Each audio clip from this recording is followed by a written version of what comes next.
Yesterday, we were on the north side of this 400.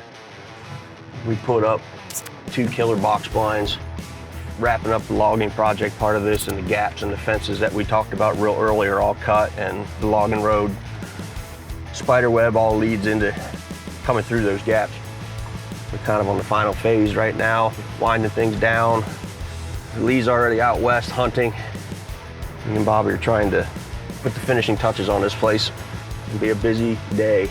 And we close on the final piece of the puzzle, which is the 20 acres on the house on the north end. We got a killer food plot that's going in that one as well. We've got the tree puller and the skid steer over here for that one. Driving by our feeder here right now on this wicked freaking pinch point. Crazy, crazy spot. Most of this back cove, which is on the south end, is probably going to get left. The beans look pretty good in here. We're hoping we get a rain so that the pods actually fill, but and then we'll be able to come up this power cut on the south fence line and come into the back of the box. We're going to grab some hay bales that we had the farmer leave us, and we're going to stack them up so when you get out of the back of the box, you can stay behind the bales and go down the power line and get out of here. So here's one of the places that we logged pretty hard. It's a real narrow section of woods between the neighbor and us. And you can kind of see the opening where his pasture is there. So we wanted to thicken up this whole border in here so visually you couldn't see our standing beans. And that these deer kind of had like that feathered edge to where we could get in and out of here without them seeing us. And they could be bedded fairly close to the food in the winter, as they often do. We bumped it into this clear spot. I mean, with a muzzleloader, you're blazing the corner of the field. One of our major roads that goes through this woodlot pops out in that corner. And then that road goes all the way through that woodlot and comes out in our next bean field, so it kind of connects. Yeah, I think big deer generally, when they're gonna filter through a field here, are gonna be on high spot here. And with the blind being this way further, it cheats that wind. If it's west, it just keeps it a little further out of the field. So I'd rather have the blind here where it's closer to the hill and the exit.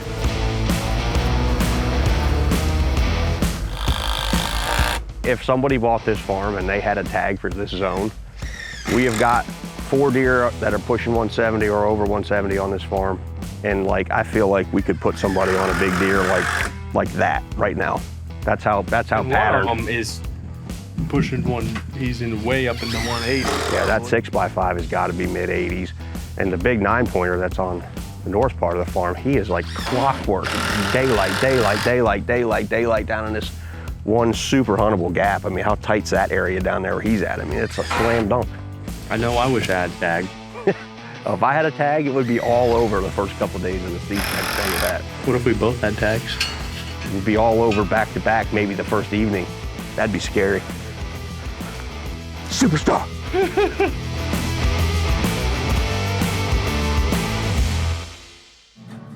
This is this big south field that's eventually going to be an alfalfa field. We got a killer north wind set up at that end. And this is the first of 3 fence gaps that go green to grain. The next 2 are set up for north wind, so this one's obviously set up for a south. But it's a really tight gap right now, and I'm worried they're going to be too close and they're going to come out of these woods or up that trail and round the bend too close.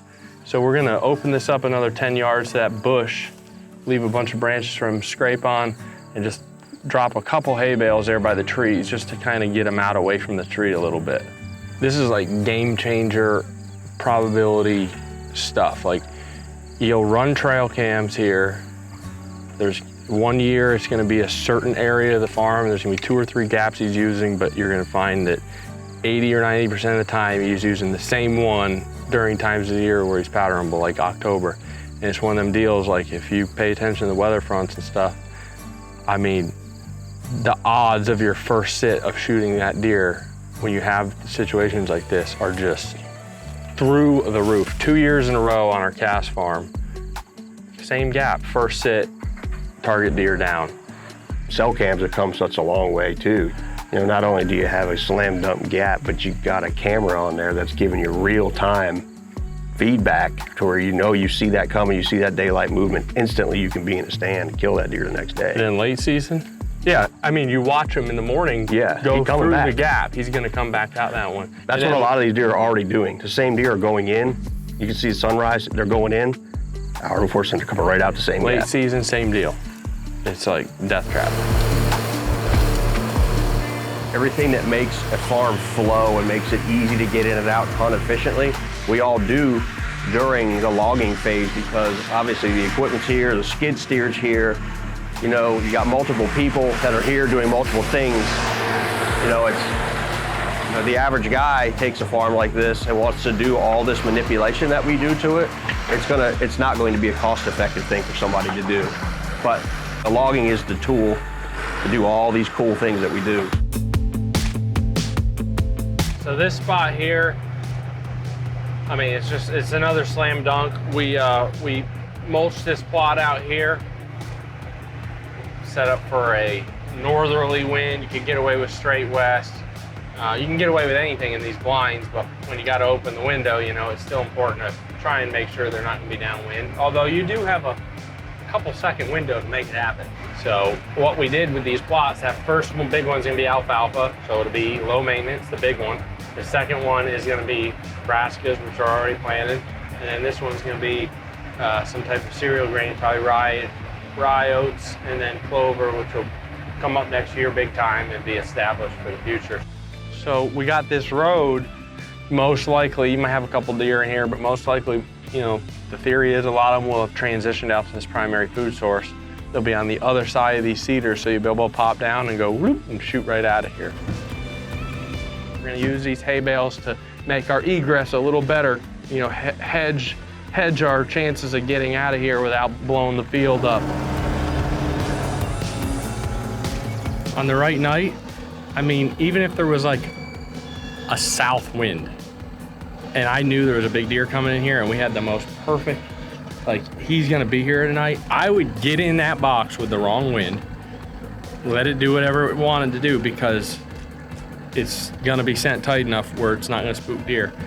At prime time, most nights in October, that wind, those thermals are gonna go right down behind that blind. Yeah, as soon as that air temperature starts to cool and get heavy, it falls like this and goes for the low spot, which is gonna overpower even some of the wind and suck everything right down into that It might be bottom. wrong, but as soon as that sun goes down, It's gonna be right.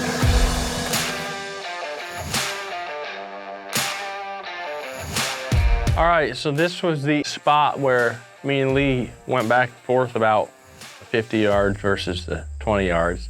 But anyway, regardless, it's literally a 20-yard shot from that stand and a 25-yard shot from that tree. Both of them set up for different winds, southerly, northerly. Both of them, the thermal should pull behind them because there's deep ditches behind both of them. This is like, that right there is bedroom heaven. All kinds of structure, south-facing structure, points. We took some trees off of there, like that is just sick. And all those deer are gonna come out this gap. I mean, and this thing, because we have all this scent pouring through here, they're just going to absolutely annihilate it. It's gonna make them stop, hopefully broadside for a few seconds, enough to get a shot. Last year we put one of these in a similar spot where we'd cut a hole in the fence like this. We had an old railroad bed coming in and we stuck one of these there. That's probably the most impressive footage that we've gotten on these yet, is, you know, putting them in a super high traffic area so the deer literally have to almost walk into them, pay attention to them. We had every big buck on that farm in his head in these treacle and this rope here last year.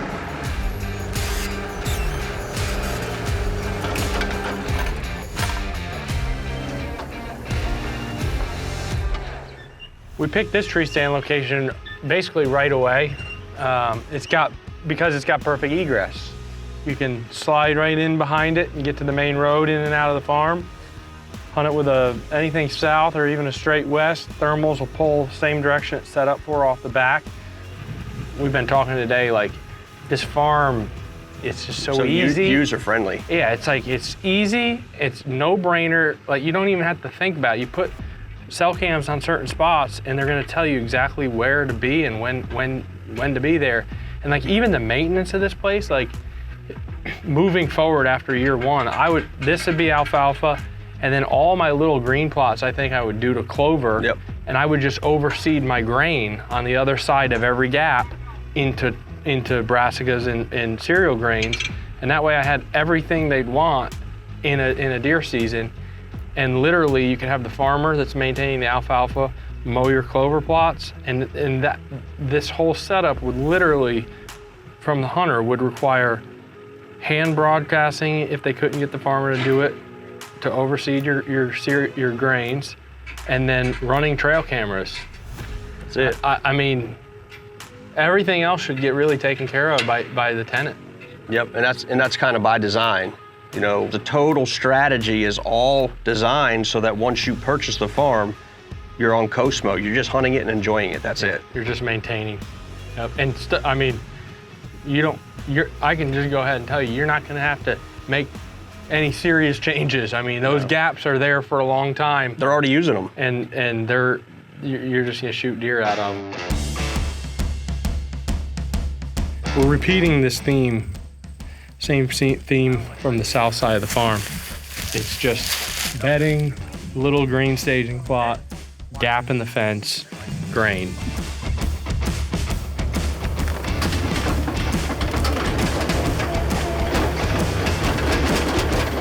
We used a tree puller and got the bigger cedars and stuff out, hooked up the mower, and of course we had leaking hydraulic lines, which is normal. Have to have one thing go wrong every day, but so next time we're gonna get this stuff mowed out right here and then get the plot opened up a little bit, mow everything down, level out all the holes and get her sprayed. We got a couple good tree stand locations here, put this tree koi in. It's gonna be a massive amount of scent coming through here. October, late season, there's no reason to even go back in there and have your scent blow in different places when you can kind of hunt out here. And then in the rut, there's a couple huntable like pin oaks and big cedars along the edge as bucks are cruising through the plot. Icing on the cake, we closed on this 20. It's got a nice little house on it. Just a great addition to this tract, making it 400 acres with a house. Yeah, it's got a beautiful 2-track private lane now. We put this together in 4 different purchases to make up this 400-acre piece. As you can hear, we're finalizing some of the roads and thickening up some of the hillsides on this 20 as well right now, so it's coming together. Yep, so basically we're essentially done with everything except for the food plots. We gotta get the food plots planted, some seed overseeded, that's it. So if you're interested in buying a farm here in southern Iowa, this time of year when people go under contract, we give them the option to basically be able to hunt day one as soon as they sign the contract. So you'd be able to hunt opening day, right on through to be yours. Yep. And we got enough intel, like we can help kind of at this point put you on a deer. Yeah, so if you're looking to buy a farm in southern Iowa and you want to step right in and have a chance of shooting a booner, this is already ready to go.